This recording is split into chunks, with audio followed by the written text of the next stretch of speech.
Okay, good morning friends. तो अब आप लोगों ने देखा कि हम लोगों ने असाइनमेंट की प्रॉब्लम्स करी, कॉन्सेप्ट समझा।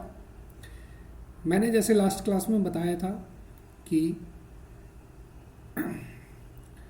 असाइनमेंट में प्रॉब्लम्स कई बार ऐसी आती हैं जहां पर आपको मैट्रिक्स नहीं दिया रहता है।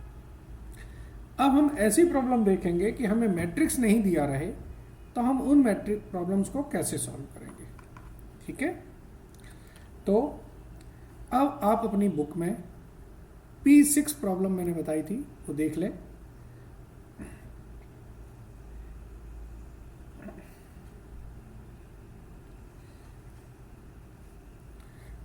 चलिए मैं पढ़ लेता हूँ प्रॉब्लम को। A private firm employed typist for piecemeal work on an hourly basis.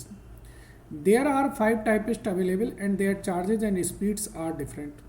According to an earlier understanding, only one job is given to one typist and the typist is paid for full hours even if he works for a fraction of an hour. Find the least cost allocation for the following data. Typist दे रखा है, rate दे रखे हैं, pages दे रखे हैं, job दे रखी है, number of pages दे रखे हैं। ये प्रॉब्लम इंस्टीट्यूट के स्टडी मटेरियल 5 में आई है। नवंबर 96 में आया है, 6th बी क्वेश्चन है, 10 मार्क्स का आया था। आरटीपी नवंबर 2010 और नवंबर 2010 ओल्ड सिलेबस में भी ये आया है।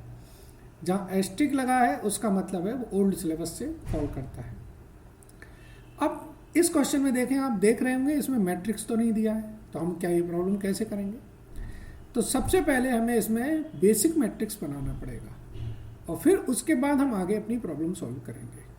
चलिए कैसे करेंगे समझ लेते हैं। अब आपको क्लियर तो हो रही हैं सारी चीज़ें, मुझे लगता नहीं है कि कोई डाउट है किसी भी तरीके का। ठीक है, चलिए ये प्रॉब्लम हमारी है P6। तो P6 प्रॉब्लम में सबसे पहले हमें मैट्रिक्स बनाना है। तो मैट्रिक्स के लिए थोड़ी कैलकुलेशंस वर्क ज़्यादा रहेगा, आपको मैं बता देता हूँ, इसलिए मैं थोड़ा इसमें बड़ा सा मैट्रिक्स बना रहा हूँ। ठीक है, ये हमारे सपोज कर लीजिए यहाँ पर हमने टाइपिस्ट रखे हुए हैं और ऊपर हमने जॉब्स रख ली। जॉब्स हमारे पास कौन कौन सी हैं? PQRST, ये 5 जॉब हैं और 5 मेरे पास टाइपिस्ट हैं। टाइपिस्ट कौन कौन से हैं? ABCDE। अब आप देखेंगे कि मुझे थोड़ा डाटा और लिख लेता हूं मैं इसी पे। ये जो जॉब है ये मेरी 199 पेजेस की है, ये जॉब मेरी 175 पेजेस की है, ये 145 पेजेस की है, ये मेरी 298 पेजेस की है और ये मेरी 178 पेजेस की है। इसी तरीके से जो ए है वो 12 पेज करता है @5 रुपये पर पेज, ये डाटा हम इसी से लिख रहे हैं। 14 पेज करता है @6 रुपये पर पेज। 8 पेज करता है @3 रुपये पर पेज। 10 पेज करता है @4 रुपये पर पेज और 11 पेज करता है @4 रुपये पर पेज। ये डाटा मेरे को दिया हुआ है। अब इस डाटा से मुझे मैट्रिक्स बनाना है। तो क्वेश्चन वही है कि हमारे को करना क्या है। चलो क्वेश्चन को जरा दोबारा पढ़ते हैं।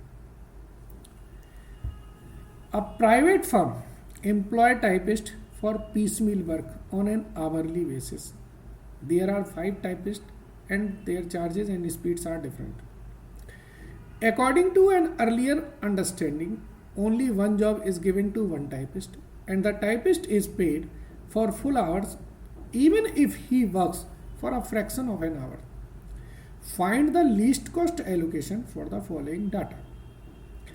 यहां ये लाइन इंपॉर्टेंट है। कौन सी? ये देखिए,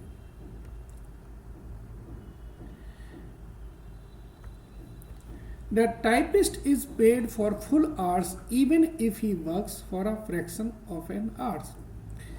यानी कि अगर कोई टाइपिस्ट 10 घंटे 2 मिनट भी काम कर रहा है तो उसे 11 घंटे का पैसा मिलेगा।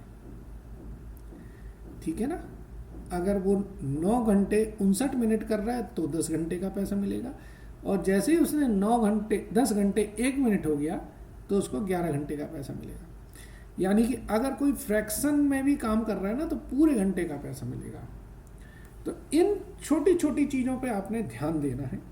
अब जैसे हम अपनी प्रॉब्लम्स में आए कि हमें करना कैसे, तो सबसे पहले तो मुझे चाहिए आवर्स। तो मैं निकालूंगा आवर्स कैसे। मेरे 199 पेजेस हैं, और अगर मैं इस टाइपिस्ट से कराऊंगा तो ये 12 पेज 1 घंटे में करेगा।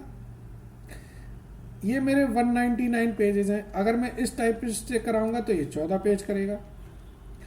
ये 199 पेज हैं, अगर मैं इससे कराऊंगा तो ये 8 पेज करेगा। ये 199 पेज हैं, अगर मैं इससे कराऊंगा तो ये 10 पेज करेगा। और ये 199 पेज हैं, अगर मैं इससे कराऊंगा तो ये 11 पेज करेगा। इसका मतलब क्या है, इससे मेरे निकल आएंगे घंटे। जैसे इसमें आएंगे मेरे 19.90 आवर्स। अब ये घंटे में मुझे देने पैसे, तो मैं कितने घंटे का पैसे दूंगा? बिल्कुल सही, मैं 20 घंटे के पैसे दूंगा। किस रेट से? 4 रुपए से। यानी कि ये इस सेल की वैल्यू कितनी आई मेरी? इस सेल की वैल्यू मेरी आई 80 रुपये। ऐसे ही मैं जब इसके निकालूंगा तो ये मेरा आएगा 16.58। तो इसको मतलब है मैं 17 घंटे के पैसे दूंगा 5 रुपए से। कितना? 85। ठीक है ना। और थोड़ी कैलकुलेशन वर्क है, 1 मिनट रुको, कर लेते हैं कैलकुलेशन। कैलकुलेटर ले लूं मैं।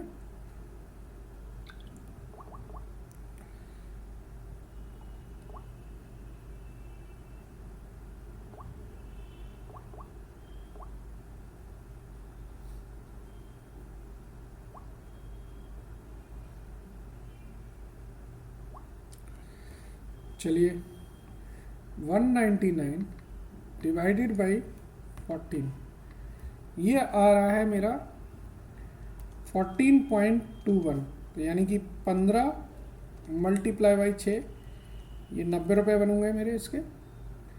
इसके बाद 199 डिवाइडेड बाई 8, ये आ रहा है मेरा 24.875। यानी कि 25 घंटे का मैं दूंगा इसको 3 रुपये से, 75 रुपये। और ये है मेरा 199 डिवाइडेड बाई 11, ये आ रहा है मेरा 18.09। यानी कि मैं इसे 19 का दूंगा 4 रुपीज़ से 76। ये थोड़ी कैलकुलेशन वर्क इसमें ज़्यादा है। तो मेरी पहली वैल्यू आई कितनी? मेरी पहली वैल्यू आई है 85, दूसरी 90, तीसरी 75, चौथी 80, पांचवी 76। ऐसे ही हम और करेंगे। ठीक है ना। ऐसे ही हम और सेल्स की कैलकुलेशन करेंगे तो वो